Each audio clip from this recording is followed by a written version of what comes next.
Taxation in the early Vedic period taxes were not collected as such. अब early Vedic period जब शुरू था तब टैक्स कलेक्ट नहीं किए जाते थे। People gave goods to the rulers voluntarily. अब लोग राजा को वस्तुएं देते थे, जो कुछ वो प्रोड्यूस करते थे, यानी कि कोई पॉटर था तो वो पॉट्स देता था, कोई वीवर था तो वो कपड़ा देता था, अगर कोई फार्मर है तो वो फूड ग्रेन्स देता था। Means that time not the system to collect the tax from the people, and people gave the things, goods which is needable to the king, and in that king giving the defense to the public. But now with the emergence of states and governmental structures taxes began to be collected. but धीरे धीरे tax collect करने की system शुरू हो गई और ये government ने टैक्स के लिए एक स्ट्रक्चर भी बनाया। Some important taxes were bali and bhaga. Taxes were collected by the bali sadhaka. अब उस समय जो इम्पॉर्टेंट टैक्स थे, जिससे बहुत ज़्यादा राजा की अर्निंग होती थी या स्टेट की अर्निंग होती थी, वो टैक्स थे बलि और भागा।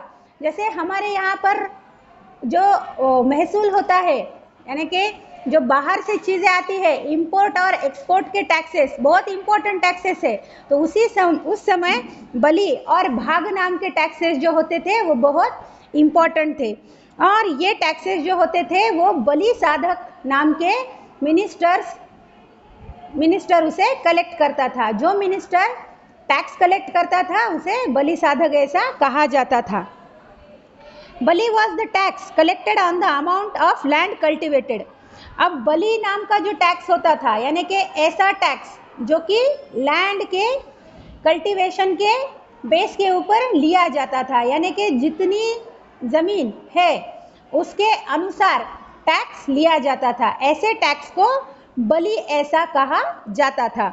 देन भागा was share of the produce usually fixed at 1/6 of the produce. और भाग नाम का जो टैक्स होता था वो जो कुछ भी प्रोड्यूस होता था उसके ऊपर लिया जाता था। यानी खेती में किसान का अगर पूरा प्रोडक्शन हो गया तो उसमें से 1/6 पार्ट टैक्स का होता था और उस टैक्स को भाग ऐसे कहा जाता था।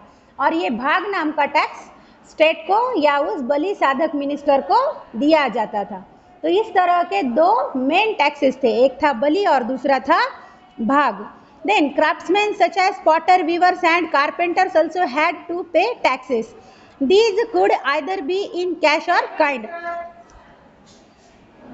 or by providing free service to the king. For example, these people may have to work for 1 day in each month for the king.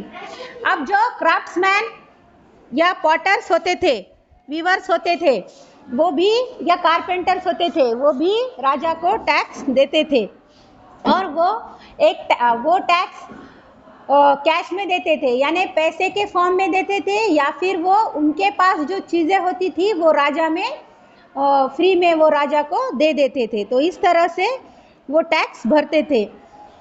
अब ये जो लोग होते थे ये अपना काम, यानी कि मंथ में जितना वो काम करते थे उसमें से एक दिन का उनका जो काम होता था वो राजा के लिए होता था और वो पूरा फ्री होता था। इस तरह से the merchant also had to pay taxes for buying and selling goods through trade. अब जो व्यापारी लोग होते थे, जो मर्चेंट्स होते थे, वो भी राजा को टैक्स देते थे और मर्चेंट बाइंग और सेलिंग का काम करते थे, यानी बेचना या खरीदना। तो उसके ऊपर जो पैसा लगता था, यानी उसके ऊपर उन्हें जो प्रॉफिट होता था उस प्रॉफिट में से कुछ पार्ट, कुछ शेयर वो राजा को टैक्स के फॉर्म में दे देते थे। So the taxes collected were used for building roads, wells and canals, payments of salaries, maintenance of the army, for building fortification walls and other welfare activities. अब राजा भी ये टैक्स कलेक्ट करके क्या करता था, राजा खुद के लिए इसका यूज करता था क्या, तो नहीं था, यहाँ पर तो ऐसा दिया नहीं, बट मोस्टली किंग ये खुद के लिए यूज करते थे। अब उसमें से जो कुछ बचता था वो दूसरा कुछ कर लेते थे, बट मोस्टली जो जो राजा लोग अच्छे होते थे, जो लोगों के कल्याण की बात सोचते थे, ऐसे लोग ऐसे टैक्स से कलेक्ट किए हुए मनी का या कैश का या पैसे का उपयोग वो रोड बनवाने के लिए, वेल्स बनवाने के लिए, कैनल्स बनवाने के लिए करते थे। साथ में ही वो जो आर्मी रखते थे जो कि लोगों के डिफेंस के लिए होती थी, उस आर्मी के सैनिकों के पेमेंट्स के लिए, उनके मेंटेनेंस के लिए खर्च करते थे।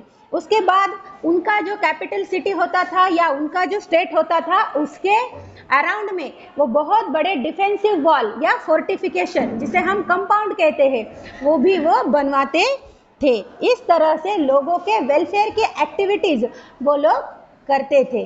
अंडरस्टूड?